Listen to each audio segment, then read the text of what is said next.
We learned a ton of awesome things from the Horizon Zero Dawn Dutch documentary and panel. How the heck did they make this game so beautiful? And they don't like Facebook games. I'll share everything in this video. Let me know what you think in the comments down below. And don't forget to hit the like button. The average time that people play Horizon Zero Dawn is 1 to 3 hours per sitting a day, according to producer Angie Smets. I played way more when I first started the game. Anyway, during the Horizon Zero Dawn Dutch panel, following the awesome documentary that you can, unlike the Horizon Zero Dawn panel, watch with English subtitles, the panel is only in Dutch. I put links down to these videos in the description below. But in the documentary, the Dutch TV show Tegenlicht followed Guerrilla Games during the last 4 months of development, including PlayStation experience, motion capture for a commercial for Horizon Zero Dawn, and voice acting for, I think, a trailer. And we also saw footage during a preview event where press got their hands on the latest version of the game. It's really awesome to see how the whole process goes before launch, but it's also cool that a ton of key figures that played a huge part in the development of Horizon Zero Dawn share interesting things, like Jan Bart Verbeek. He's the art director on Horizon Zero Dawn and the person that came up with the idea of the game. He talks about the open world and how he doesn't want to share how big it is because it will break the illusion, and it will also cause a lot of people to feel let down. And I can totally see why. Now we think, oh, it's pretty big, and if you hear, oh, it's so much miles, then it might be less impressive. Speaking of impressive, the game of course looks absolutely amazing, but how do they do it? While this is not exclusive to Horizon, other games seem to do it as well. It's still awesome to see what happens if you play, and something you will never see while playing the game. It's that your view as a player, Aloy's view, is the only thing that will be calculated at the time. So the other parts are just blank, as you see right here.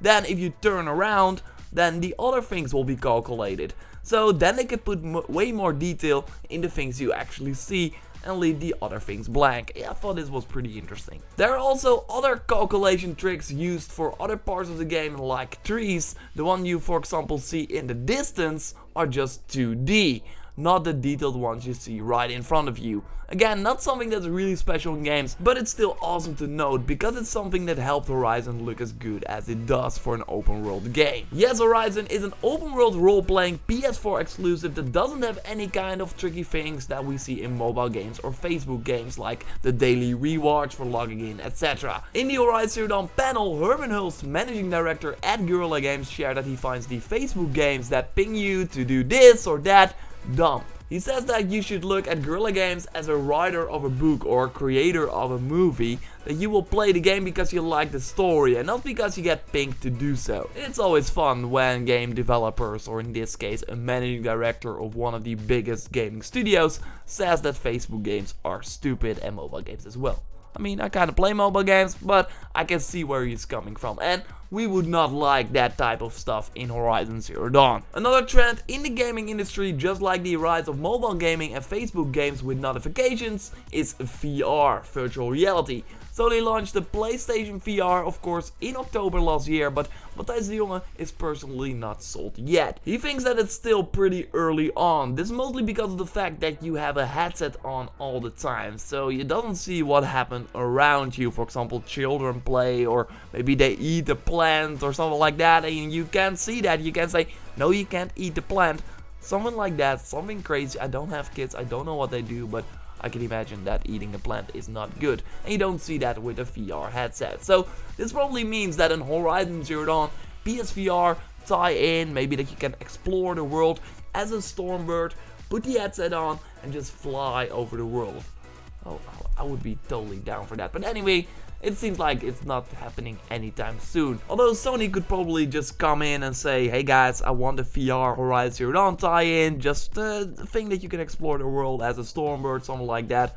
And then Guerrilla Games, yeah, can't do anything about it. They have to do it because they of course owned by the company behind PlayStation. One last thing that I thought was interesting to share from the documentary was Aloy. I already mentioned the fact that she is played by 3 different persons, a face, a body and a voice. I mentioned this in the video regarding the motion capture actresses that were spotted in the motion capture studio recently. If you haven't watched that video, do it.